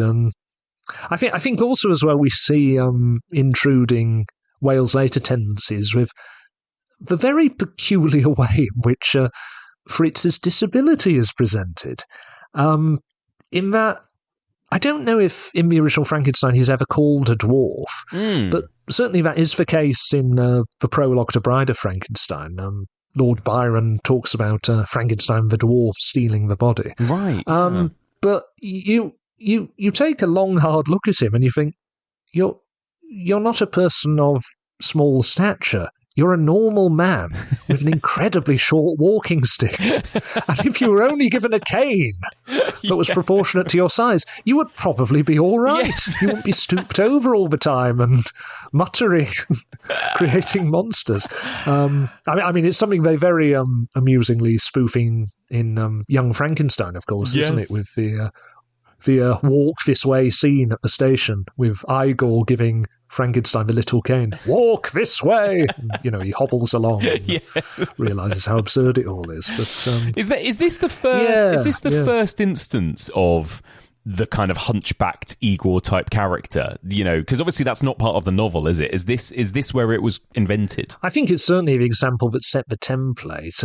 I mean, you have a foretaste of Fritz in the helper character you have in The Magician, but Fritz is where it really coalesces, to the point where, a little like the ongoing confusion as to whether the monster or the scientist is called Frankenstein, there's an ongoing confusion where Fritz, I think even in this film, people casually think of him as Igor. Yes. Yes. Whereas in fact Igor is a creation of Son of Frankenstein, where he's not a hunchback and he's not really an assistant either. So, the two wound up blending into one. And by the time you get to Young Frankenstein, where it's Igor or Igor, they have fully become one. And I think also in things like the Monster Mash, there's also the buried implication that Igor might be an assistant. That's right, yeah. But I think all of those performances, again, are what make this, and James Whale is so good at this. I remember we talked about this a lot with The Old Dark House, but it just makes these films so alive and fun to watch, I think, these kind of brilliant kind of character actors and these brilliant performances on the periphery. What about May Clarke as Elizabeth, though, and this kind of love story at the centre of this wedding story, I suppose? How successful is that as part of this story for you, James? I think it works very, very successfully. It certainly doesn't fall into the camp of so many horror films where, it gets to the romantic subplot and you think, oh, God, here we are. I think because it is so well integrated with everything else and it works in concert with all of the more horrific elements as, part of this great folk or fairy tale. The wedding and the romance plot, it essentially represents a quote-unquote normal life, as opposed to the abnormal lure of mad science. So it serves an absolute purpose. It's not just there to give us a bit of relief. And there is, of course, that subtext of marriage as being a natural way of bringing life into the world. As is alluded to in the wedding scene, you have jolly old Baron Frankenstein toasting the house of Frankenstein and making clear that all those maids are brilliant. Yes, yeah. I've already mentioned it to you, but I'm a particular fan of the maid at the end of the lineup. Who, I mean, first of all, Baron Frankenstein has said within earshots of the servants, "Oh, just give them champagne. This wine's too good for them." Yeah. So, I mean, God knows how many insults they've grown numb through the hearing off over the years living in that castle. Yeah. But, yeah, there's the maid right at the end who's the only one who's gutsy enough to think, no, you know what? I'm going to finish the entire glass, and has another swig whilst all the other maids are very demure and put their glasses back after only one sip. So yeah, they're toasting the House of Frankenstein, the continuation of the family line, and the Baron says very explicitly to his son that he hopes he too will be putting the orange wedding blossoms on a son of his own in 30 years' time. So yeah, it's all feeding into the themes of the film. Yeah, and I have to say, I think Mae Clarke is a brilliant actress. She's got a bit of a nothing part here. Her prior film with James Whale, Waterloo Bridge, she's a complete powerhouse and has a very juicy role as a streetwalker. But, she acquits herself very commendably here, I think, and she's just a very, very naturalistic presence. I think I said of Fay Wray when we discussed King Kong in the last series, with very minor adjustments, you could put her into a film today and she'd be very acceptable amongst modern actors. I think the same is just as true of Mae Clarke.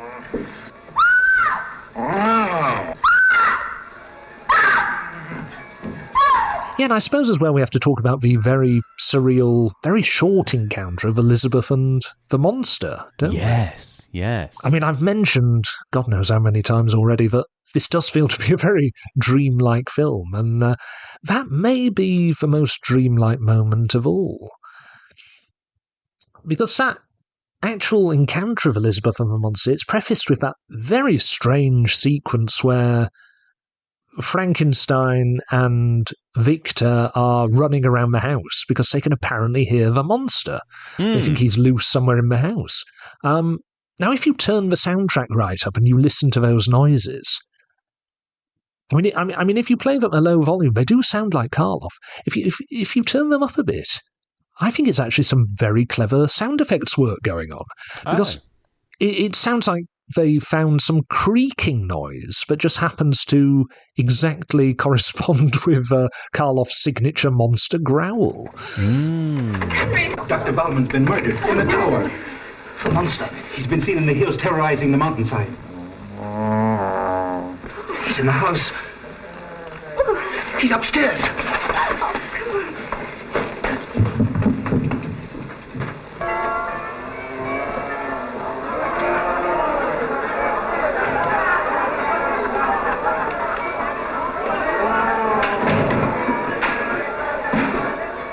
It's a very bizarre sequence, this knee-jerk assumption, the monster is in the house, and they're going round the house, and they can't find him anywhere in the house.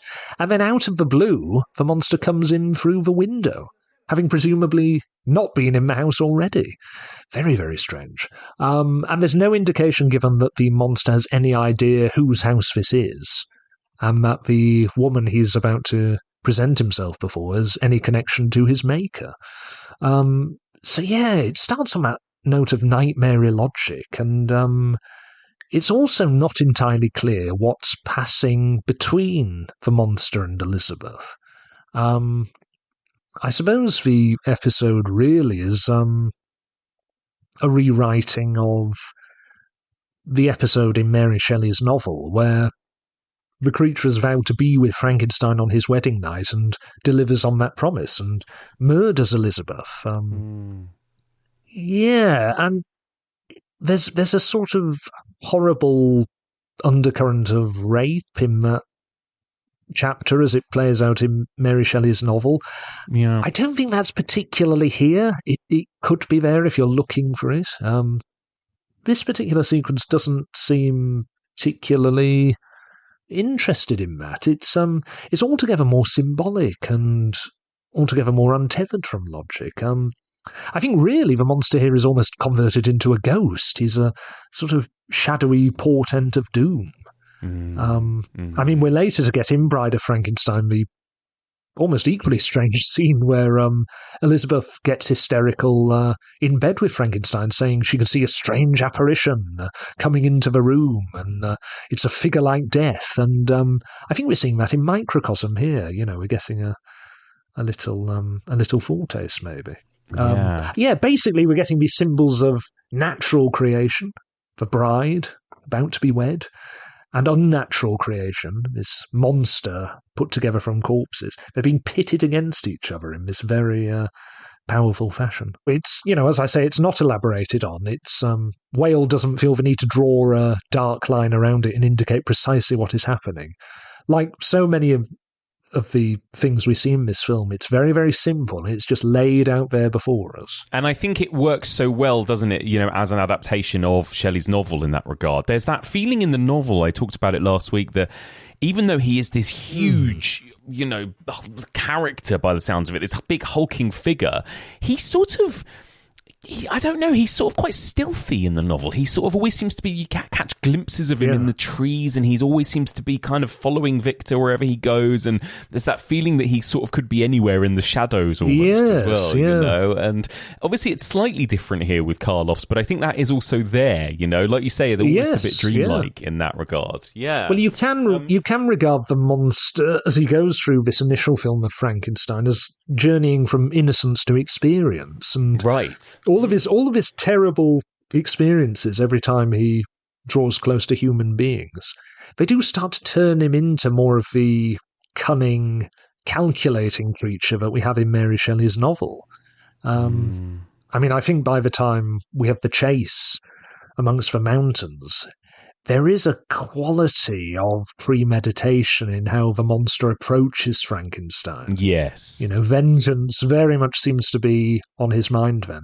And, in amongst those rocks up on the mountain, he's very adept at hiding from those who are hunting him. So, I think we do get some of the spirit of Shelley's creature coming in this sequence. I think you're absolutely right. That's what's so clever about this adaptation, I think, isn't it? That it really is capturing that essence. And do you miss the dialogue of Frankenstein's creatures? Do you miss the creatures' dialogue in this film, James? And it's so interesting that they went with completely silent performance here, and that's really the thing that sticks. We don't really think of the creature as talking most of the time, right? But how do you find that choice to kind of remove all of his very beautiful dialogue, right, from Shelley's novel? Well, I think there is, to me, the question of whether a 1930s audience would have been accepting of an eloquent Frankenstein monster. I think by the time we get to Bride of Frankenstein, I mean, that's off on its own planet, isn't it? And Bride of Frankenstein's outrageousness is its own excuse for any manner of liberties, and but, of course, even in that context, we don't have the monster holding forth in the way he does in Mary Shelley's novel. There he's incredibly eloquent and flowery and articulate, whereas he's quite basic and punchy and functional in Bride of Frankenstein. And certainly we know from later on in the series, when we come to Frankenstein Meets the Wolfman, all of the monster's dialogue was cut from that film because apparently the executives at Universal just found it so ridiculously funny, the idea that the monster was, having a bit of a chat. That may unfortunately have been to do with Bela Lugosi's performance, that Hungarian accent issuing forth from a vaguely Karloffian visage. But, they certainly made the decision 12 years later in 1943 to cut all of the dialogue. So, to be honest, I think the decision harmonises with this film's great simplicity. And it also harmonises with particularly the simplicity of the Karloff portrayal. It really distills that character down to its essence and down to its most sympathetic facets. I mean, there's always that problem, isn't there, with speech, where the more clearly someone communicates, almost invariably the more suspect or suspicious we find them. Whereas if someone's a bit unclear in their speech and ums and ahs and hedges and restart sentences. For whatever reason, we associate that with honesty. So yeah, the absence of the dialogue, it does clarify Carlos Muncer as a complete innocent. And even by the end of the film, where he has developed a bit more of that cunning, malignant streak, we can still frame him as a character who's retaliating because he's been abused. Yes. I mean, it's a reason we should ignore the criminal brain stuff. Yeah. I mean, also as a sidebar, my film of Frankenstein's creature, I've said it's certainly, in my opinion, the most faithful screen adaptation we've ever had of Frankenstein.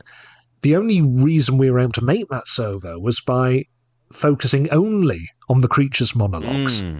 And that's all we do of the novel within the film, and it still comes out longer than this 1931 Frankenstein. Yes. You need an awful lot of space in order to make allowances for these romantic era soliloquies. So, I don't miss the dialogue here. I don't see a way they could have made it fit with the Karloffian conception.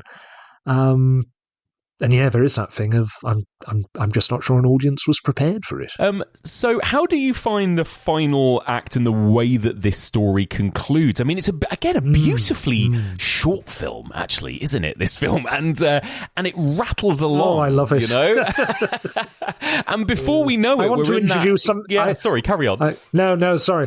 I was just saying I'm desperate after I die for there to be a thing introduced called Swanton's Law, which is the rule that any film over 90 minutes would be improved by cutting at least 10 minutes.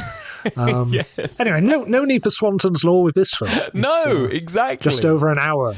Perfect, right? And it does, and it really, it really zips along, and then before we know it, we're in that final act with the angry mob and everything as well, right? And that great sort of moment in the windmill. And how do you find the way that this story kind of concludes, I suppose, in the film? Well, the absolute conclusion of the story is somewhat objectionable, I think, because it's the imposing of the happy ending, isn't it? Where, it's not a truly happy ending, because the character we really love has died, well, until the sequel, has died in agonies in the blazing windmill. Yes. But yes, we have that happy ending, which I think is understandable within the the expectations of the time, but it does seem a slight misstep in retrospect. Colin Clive playing Frankenstein was reportedly very upset that he didn't get to die at the end. That was one of the things that drew him towards playing the character, that he would be properly punished. That's interesting. But curious enough, I mean, oddly enough, James Whale defended the epilogue in interviews and so on. He was keen to emphasize how it made it clear that Frankenstein at the end of the day, it was just a tale being told. I suppose it's allying it again with the fairy tale. And anyway, the epilogue aside, the real climax of this film is the poor old monster being hounded into the windmill by the furious mob of irate villagers. And it is another of this film's really timeless sequences of horror, in that mob does look pretty indistinguishable from a lynch mob. And especially when you consider the climate in America at that time, it's again very, very stark and very, very distressing to see. I was reading a review in a UK periodical, The Era, that came out on the film's release, and that explicitly likens the end of the film to a Georgia lynching. Right. So wow. This really didn't pass audiences by at the time either. Wow. And I suppose that's it, right? The monster Frankenstein as a story. Again, I talked about this a bit with the book last week, but it is so much about that idea of the other, isn't it? Yes, in one form or another, and what that means to be the other, and exploring that idea of the other. And absolutely. And and again, it kind of effortlessly has that in this adaptation, in this very simple adaptation, he's a kind of universal oppressed outsider. He's evolved into that with our emotional journey by the point we reach the end of the film. And I suppose as well this might be prefiguring what we get in King Kong. In that it does feel very racially coded. The Frankenstein monster is a black figure just by virtue of his costume. And he's certainly not a normal figure as compared to all of these distinctly white-faced villagers who are hounding him. So it's one of those elements that's in the mix. And it may well have directly inspired King Kong. I don't know. That's really interesting. Certainly that element. But what's unambiguous is this ending allows Karloff to be at his most moving, and it's just absolute torture watching that which the monster goes through here. He's, Karloff acts it with such maniacal ferocity, but with full, blazing emotional commitment, just going through this dance of death, shrieking and hollering to be free, and discovering this hell on earth through the burning mill. I think the ultimate compliment this stage of Karloff's performance received actually came from a very unexpected place, and that was when Bela Lugosi went to see Frankenstein at the cinema, and those who were with him report that Lugosi, after watching the ending with the monster trapped in the mill, Lugosi was disturbed to his core. He was basically inconsolable. Wow. And the reason for that was it reminded him so much of the fates that befell his comrades during the Great War. Wow. A bit of wartime PTSD had kicked in as a result of seeing that. So, we not only have the Monster's End channeling racial brutality and lynching, we have him luring in the tortures that people went through during the war. So it's very, very resonant, and it's still distressing. It is. It's such an incredible, rich film, isn't it? I mean, this is what we said at the very beginning of this discussion, but for a 70-minute film, it's unbelievable, isn't it? How much is packed in to this film, and how much we've been talking for 2 hours about it, and it feels like we've only scratched the surface of it. It's incredible in that regard. Yeah. So the film was a huge success, obviously, right, James? I mean, it was a big box office success, and I know that Kim Newman has talked about this a lot. He sort of said this is for him really where the horror genre as a genre begins, really, with that 1-2 hit of Dracula and Frankenstein becoming so successful. Yes, that is what launches the Universal monsters. That is, in some ways, what launches horror as a Hollywood genre, right? Which is, I find that really interesting. And again, just that the sheer importance of this movie. Yeah, I'm in full agreement with Kim. This is definitely the point at which horror becomes solidified as its own distinct genre. I mean, Dracula alone, it could well have been a one-off anomaly. I mean, we all know it's a rather shaky start for the Universal horror film. Whereas Frankenstein, with such confidence and such flair, it absolutely confirmed that the supernatural and outright monsters, they could indeed be presented as real in the American cinema, and they could be a popular box office attraction. Yeah. It's remarkable to me as well that this film, as well as solidifying the horror genre in the way it did, I think it may also be the very first example of what we might call an instant horror classic. It's indisputably a great film, and it has stood the test of time. But on its first release, it was unanimously acclaimed by critics and by audiences. Now, that's a very niche, very discrete phenomenon, I would suggest. Oh, yeah, even today, a horror film getting critical acclaim, audience acclaim, and standing the test of time. Yeah. I mean, I would say, if anything, it's becoming more common now for horror films to invite both critical and commercial acclaim. We don't yet know whether they'll stand the test of time, of course. We might surmise they will, but And I suppose that has lots as well to do with horror just becoming more accepted as a reputable genre rather than something to be hidden away. Yeah. But yeah, I think I do believe Frankenstein might be the first instant horror classic in cinema history. I mean, you'd had earlier films like Lon Chaney's Phantom of the Opera, but that was before horror was recognised as its own distinct genre. Yes. And of course, preceding Frankenstein had been Dracula, which it did make a lot of money. It was a popular hit, but a lot of critics did point out its shortcomings, and we're still doing that today. But yeah, I mean, it's a very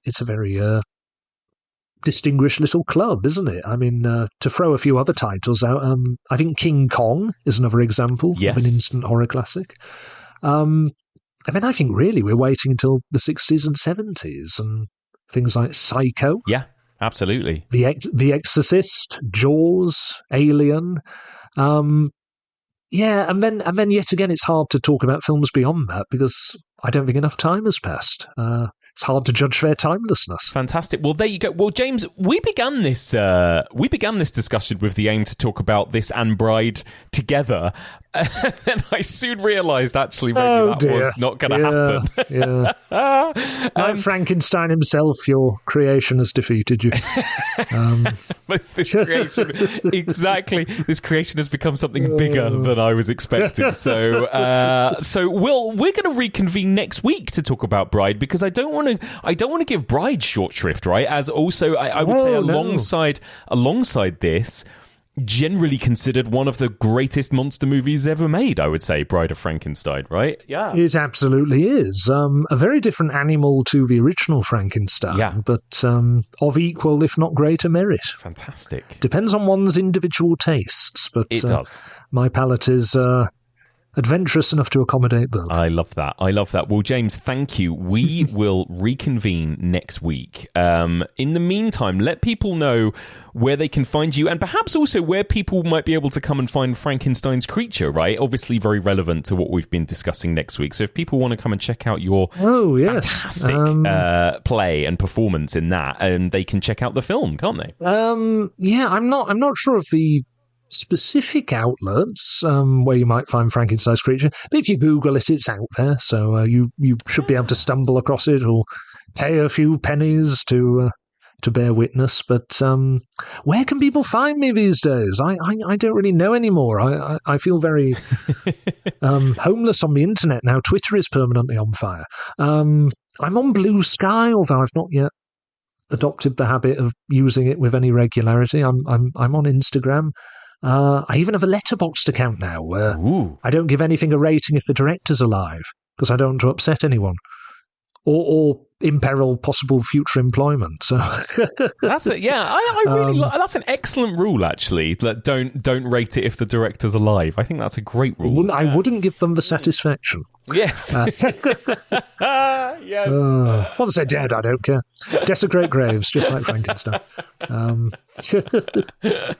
Oh, fantastic. Well, James, it's been an absolute pleasure. Thank you so much. Absolute pleasure. Thank you, Mike. Thank you. And that's it for this week. Thank you so much for listening. And one more time, a huge thank you to my brilliant guest, James Swanton. Such a pleasure to have James back on the podcast. And if you loved hearing James wax lyrical about Frankenstein from 1931, you get more of it next week, because we had to split our discussion into 2 separate episodes. So next week, James Swanton will be back again to discuss James Whale's sequel, one of the earliest ever horror sequels, and let's face it, one of the best ever horror sequels, Bride of Frankenstein from 1935. So James and I will be back discussing that movie next week. Join us next week for all of this and more on the evolution of horror.